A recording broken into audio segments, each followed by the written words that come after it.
Hello everyone, my name is Leo and in this video we will share a demo review of the Mooer GE-150 PRO. First of all, we will hear the unit in action in a demo song, then we will describe the main characteristics of the unit, then we will hear more sounds, also comparing this unit versus real tube amps, and finally I will give you my 2 cents. Let's start!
Let's now describe the Mooer GE-150 PRO. We have 55 amp simulations with 3 dedicated to the acoustic guitar and 26 cabinets. Of course, we have all the most famous amps at our disposal with Marshall, Fender, Vox, etc. We can choose the simulation of the power amp valve and the mic among 10 different microphones. Furthermore, we can place the mic in many different positions across the cab, both in terms of how far it is the mic from the cab and how much decentralized it is. We can load our own IRs in 10 user slots, and the IRs are at up to 512 sample points. So here I would say that we have a pretty complete set of amps, cabs, etc., even if, as expected, we don't have all the advanced features available in the GE-1000 with boutique amps, preamps, power amps, etc. But of course it is nice to have the mic simulation, which is something not so usual in this price range. Then we have around 70 effects covering distortions, dynamics, filters, modulations, delays, reverbs, etc. The amps, cabs and effects can be stored in 200 presets organized in 4 blocks. Of course, we have a looper that can manage a maximum recording time of 80 seconds stereo, with the drum machines with 40 different rhythms types. In terms of signal chain, the GE-150 PRO runs 9 simultaneous effect blocks that are fixed and not repeatable. I mean, we cannot arrange the effect blocks in whatever order or position we want, nor we can replicate many instances of the same effect block. And of course, we don't have parallel effects, which is to be expected in this price range. In terms of features, I would also mention the 2x8 inches screen and the 4 foot switches, which are of course a step forward compared to the original GE-150 that has 2 foot switches. Let's now talk about the I/O. We have an aux in, a guitar input, then we have stereo unbalanced outputs and an headphone out. Of course, we have a USB-C port, and in fact this unit can serve as a 2x2 channels audio interface at 24 bits and 44.1 kHz. We can also connect the unit to a mobile phone or a recording device for OTG audio playback and recording. The dimensions are the ones shown in the screen. the weight is 1.1 kilos for the unit without the battery and 1.2 kilos for the unit that can also run with batteries. And this is a very nice feature. I mean, I really like to have units like this that can run without power cables but just using the Lion battery inside the unit.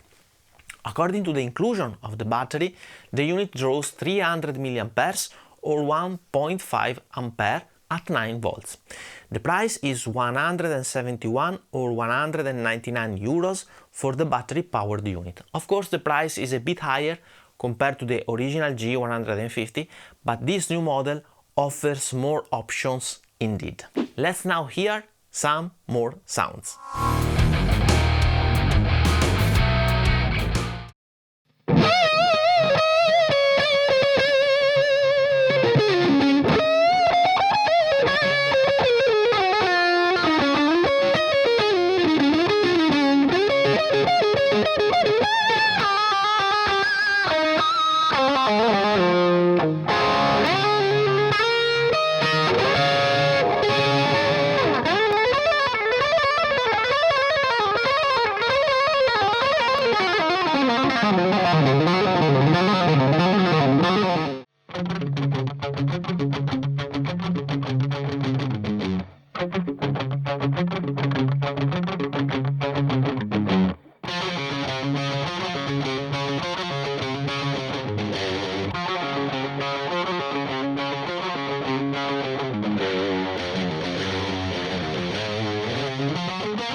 Final considerations here, and please notice that these are gonna be my personal opinions for my specific use cases, and you may not agree with me, and this is totally fine. Furthermore, Mooer has sent me this unit for free, but they are not asking me to say anything, and this video is not paid nor sponsored. First of all, I would say that in my opinion this is a nice upgrade versus the original GE-150 with 4 full switches versus 2, with USB-C connectivity, and especially the battery-powered version is interesting, as you can get rid of power cables. And the more I use battery-powered pedalboards, the more I enjoy using them, especially when practicing. In terms of sound, we can get pretty good results considering the price, as you may have heard in the demo song.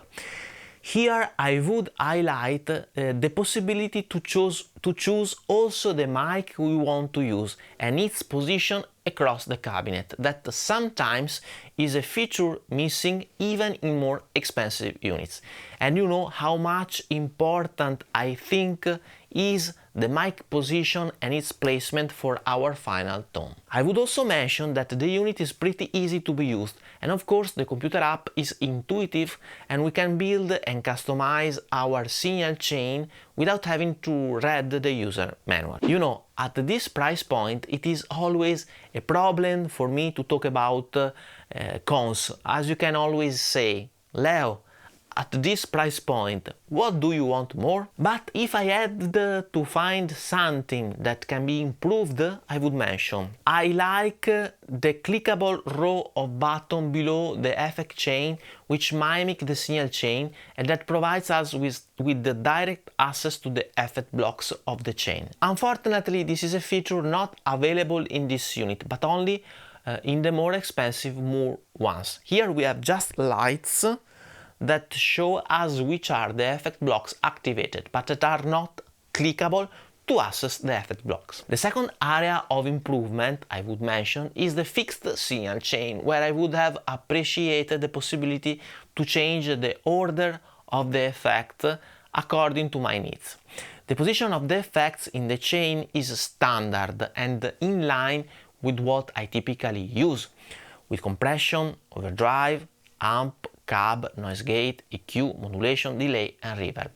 But you know, sometimes it is nice to have the possibility to put a modulation before the amp or a reverb before the amp. Of course, we have always to take into consideration the price of this unit. The other feature I would like to have is to allow me to record at 48 kHz, where the unit offers 44.1. I would not mention anything else. All in all, I think it is a nice upgrade over the glorious original G150 and a pretty good entry-level machine for someone who wants a good unit at a low price or just needs something to practice every day.